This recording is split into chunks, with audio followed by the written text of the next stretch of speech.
Lindsay is the head of household. Who will she nominate for eviction? Find out now on Big Brother Cheesecake 4 Office Wars.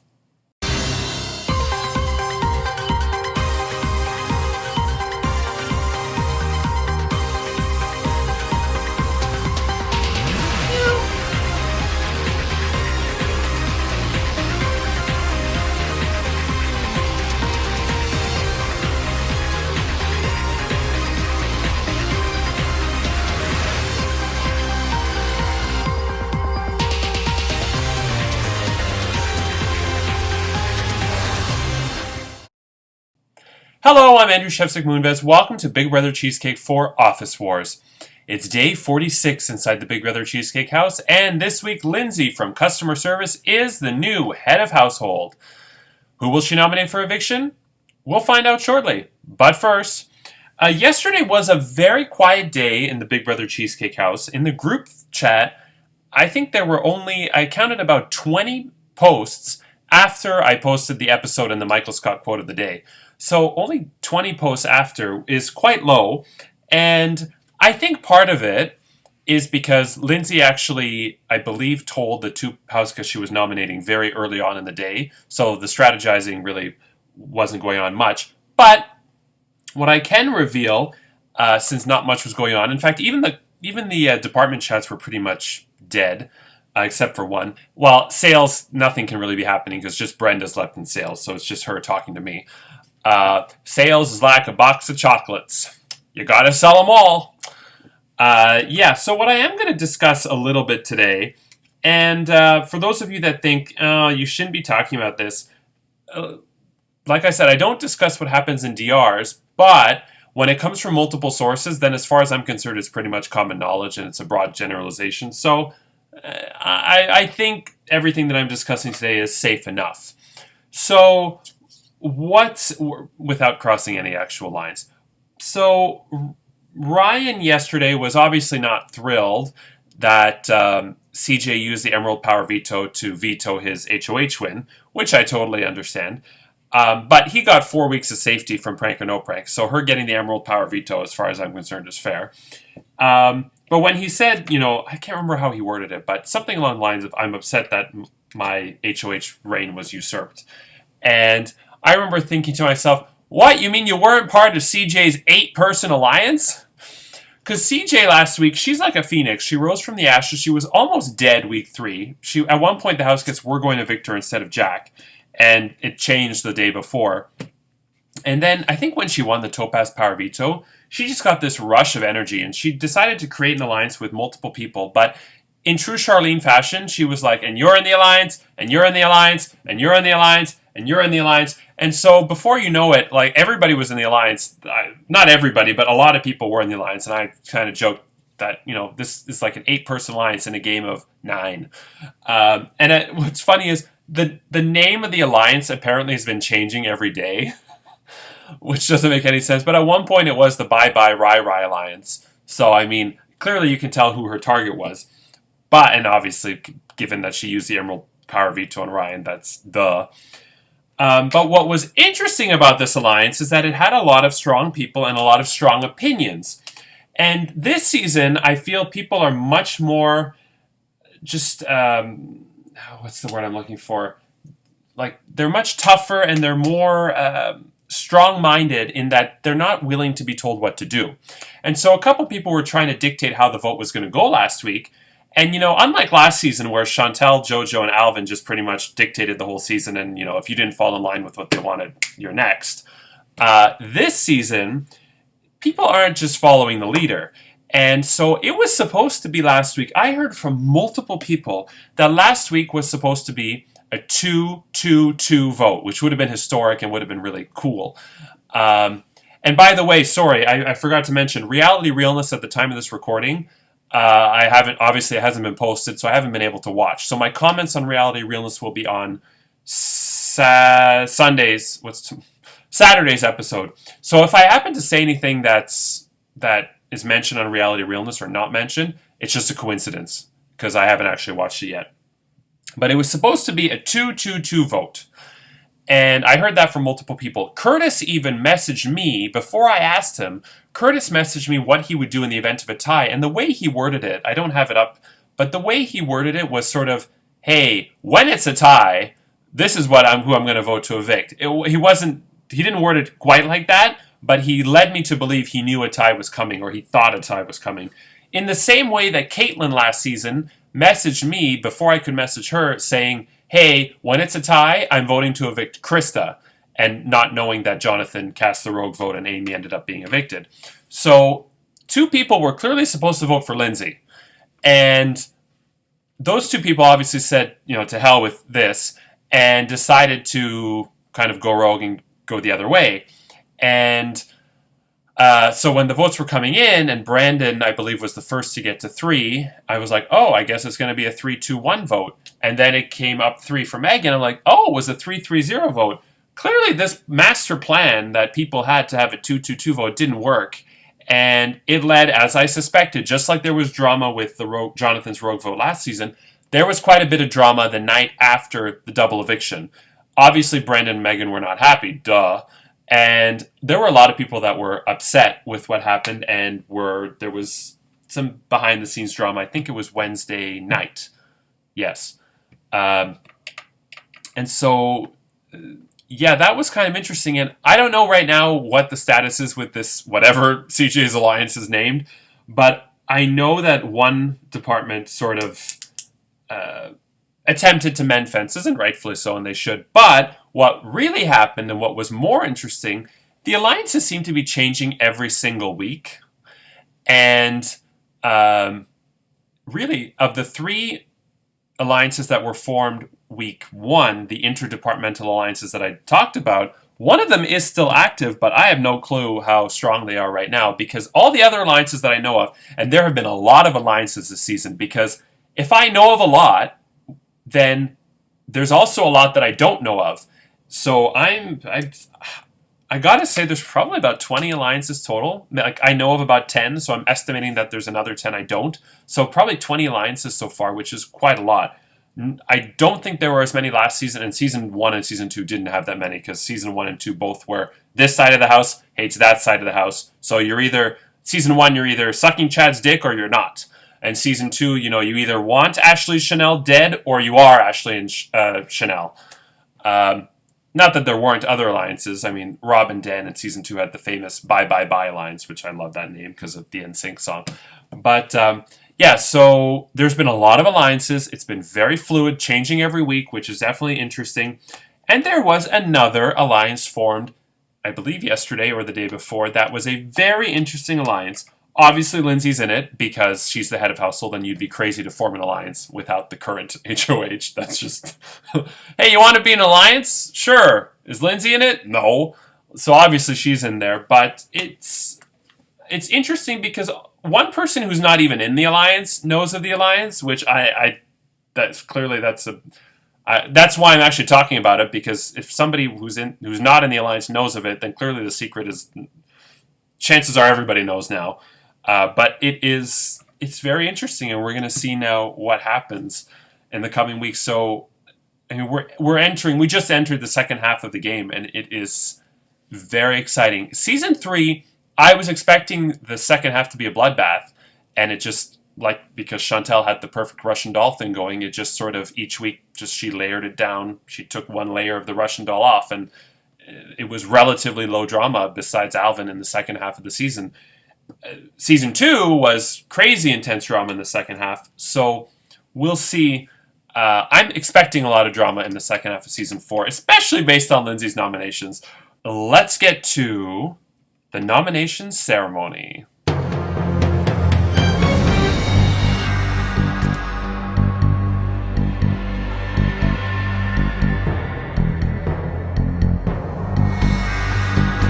Lindsay is the head of household, and it is her responsibility to nominate 2 of her fellow house guests for eviction.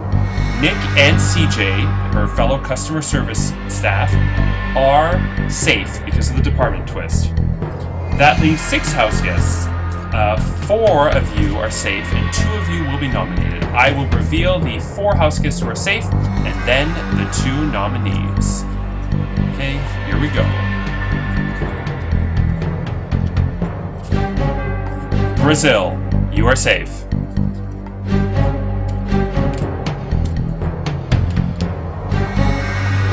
Cat, you are safe.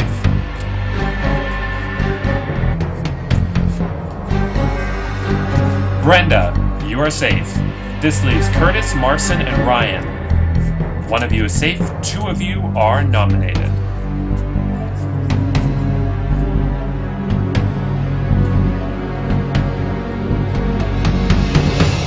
Marson, you are safe, which means Lindsay has nominated Curtis and Ryan for eviction. Here's what she has to say, and I'm going to say it first as her, and then I'm going to repeat it so that you can understand.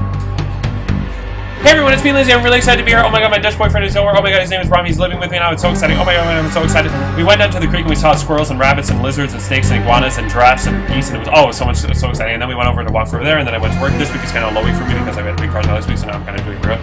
And then I cooked with my boyfriend, and it's so exciting. We had chicken and we made like a lemon chicken. We made some like lemon sauce and we like spread it all over. Oh, it's so exciting. And then I made like vegetables and things, and we had wine and we sat outside. We sat outside in the rain, which is really peaceful. I like sitting in the rain because you can see all the other people like running away from the rain because they don't want to go wet, but you know what, we're covered because we're covered now, and it's really exciting, and I love the rain. I love sitting on the balcony, and it's so exciting. So anyway, hey, my brother, I made my choices. I think it's going to be one hell of a ride for me. If I make it through next week, it's nothing short of a miracle. My nominations. At this point in the game, I work to some degree with everyone, so I cannot fall back on the tired excuse that I'm not nominated first because I do not know them well. Okay, I'm not gonna go through it twice. At this point in the game, I have worked to some degree with everyone, and so I cannot fall back on the tired excuse that I am nominating a person because I do not know them well. I love that she said the tired excuse. This means my nominations this week are more about how the game will be played going forward, and who I think wants to continue to work with me versus who won't. I understand there is no way to be diplomatic anymore, so instead I'm going to be upfront. My nominations are Curtis and Ryan. Curtis, you had my attention from day one as an incredibly social person which I really liked. However, as the weeks have continued, I watched you first blow up your alliance with Lynn, and then with myself and Megan, and feel you have continually been dishonest. It gets better. I would like the House to know this nomination is not about payback, but rather it is a statement on your gameplay. I mean, this is just a prime reason why I think Tiffany thought, and I don't mean this to be mean, but Tiffany thought Lindsay would finish 15th and Kelly thought she would finish 14th, because if Lindsay's not happy with you, she's going to flat out tell you. She's not going to beat around the bush. She's going to be straightforward and say, listen, like, you suck. Not that she's saying you suck, but, like, she's going to be, like, blunt. Blunt is a good word about it. So let me read that again, because it was gold. I mean, this is one of the best nomination speeches ever, if not ever, in Big Brother Cheesecake.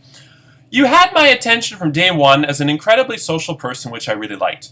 This is like when I go on a date with a guy, like let's say 4th or 5th date, and I really like him, and as usual, he's ready to dump me. And he starts with, Andrew, I think you're a really fantastic person. And dummy me sitting there is like, oh, he's going to propose. And then the however comes, and I'm like, oh. Guess it's sushi for one, because you can walk out, but I'm still having my sushi, bitch.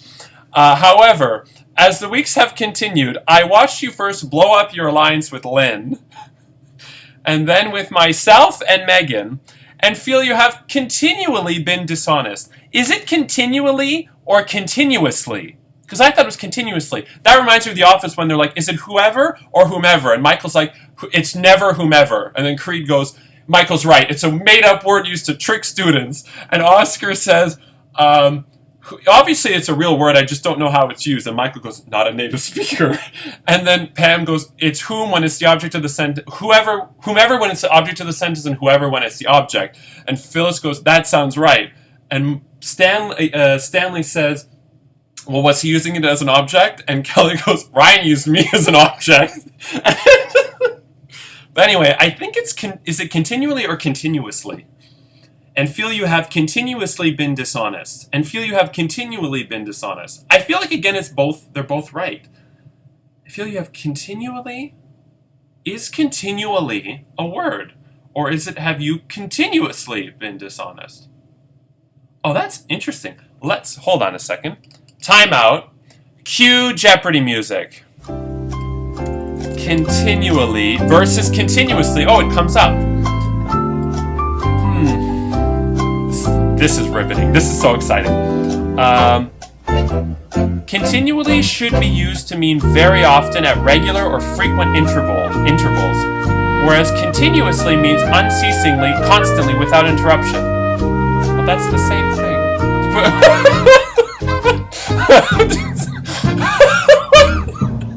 Okay. Continuously without stopping would result in fatigue or boredom, whereas continually is just regular intervals throughout the day. So, what's she saying? You've continually been dishonest. Well, I think she's getting fatigued from it, so it would be continuously. But they're both the same. That's the same thing. One way to remember the difference is to use the letters in each term as a hint. Continuously has uninterrupted chain of O's and U's, reminding us that it's uninterruptedly or unceasingly. You know what? I think she is using it right. Continually is interrupted by two jutting L's, reminding us the term is used with breaks, interruptions, and intervals. I think she's using it correctly because, yeah, he's been dishonest, but it hasn't been like daily. It's just every so often, so it breaks up. So, correct. Well done. Okay, let's carry on. I would like the House to know this nomination is not about payback, but rather is a statement on your gameplay. So if you're a Big Brother superfan, we've all seen let's say it's like week 10, like Rennie, for instance. Rennie says to Jesse, well, you nominated me. No, it wouldn't be Jerry, sorry. Rennie says to Jerry, well, you nominated me week 1, so I'm just returning the favor. That was like 9 weeks ago, and she's using it as an excuse to put him up. And so many times people use the excuse of, well, you put me up week 1, so I'm going to put you up now. You know, like a tit for tat. You didn't use the veto on me, so I'm not using the veto on you. Which is valid, but it is kind of a cop-out at times because you don't want to make a move. You just say, well, you already nominated me, so easy. So she's saying, don't make no mistake. This isn't because you nominated me last week. This is because I think this is because of your gameplay, which I think is bad. So frame this and put it on your wall, people. Okay, Ryan. Quite contrary, and I was already like ready to... quite contrary to what has been said about you by past evictees, I really respect your game and feel you have been really honest with me, and I loved our chats. So essentially, now she's telling Ryan, unlike everyone else who says you suck, I don't think you suck. Everyone will think this nomination is because you are free from your safety and to level the playing field. But, yeah, I mean, Lindsay doesn't really know what a neta is because she's not a super fan, but I think a lot of people were expecting when Ryan's safety runs out, he becomes a target. Everyone will think this nomination is because you are free from your safety and to level the playing field. But the truth is, I'm nominating you because I believe you are good at this game. Okay. You made it clear that if you won HOH, which I guess technically you did, that I'd likely be used as a pawn, and if we have to come to that point in the game, I feel I need to protect myself while I have the HOH seat. Okay. Fair. Good luck to you both. That was... wow. Okay. With that said, this nomination ceremony is adjourned. So, whew.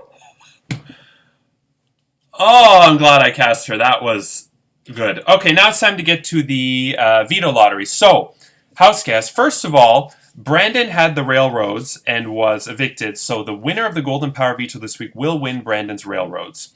The veto competition this weekend is a live competition. So, if you are competing, you must select one of 3 times.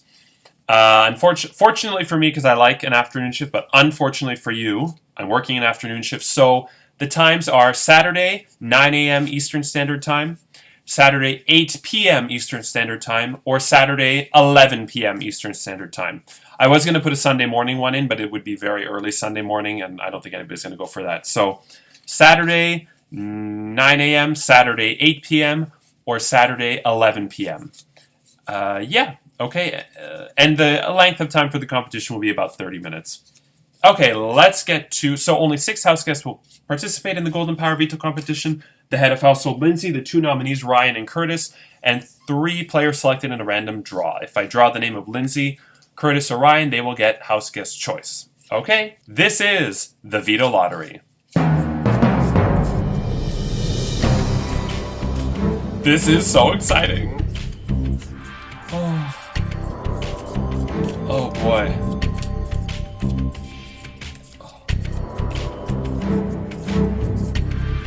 I am continually shuffling the papers. Or am I continuously shuffling them? Okay, here we go. First name is...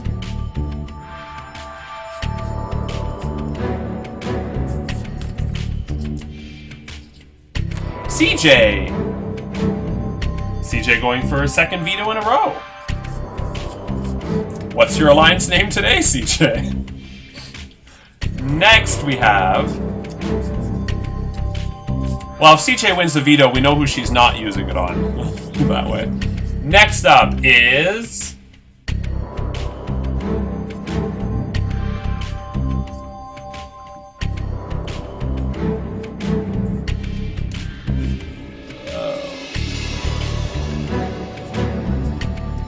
Brenda.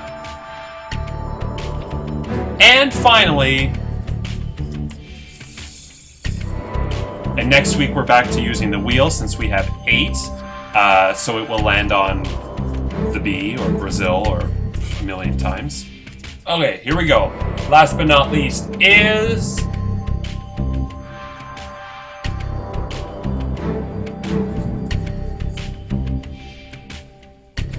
Lindsay.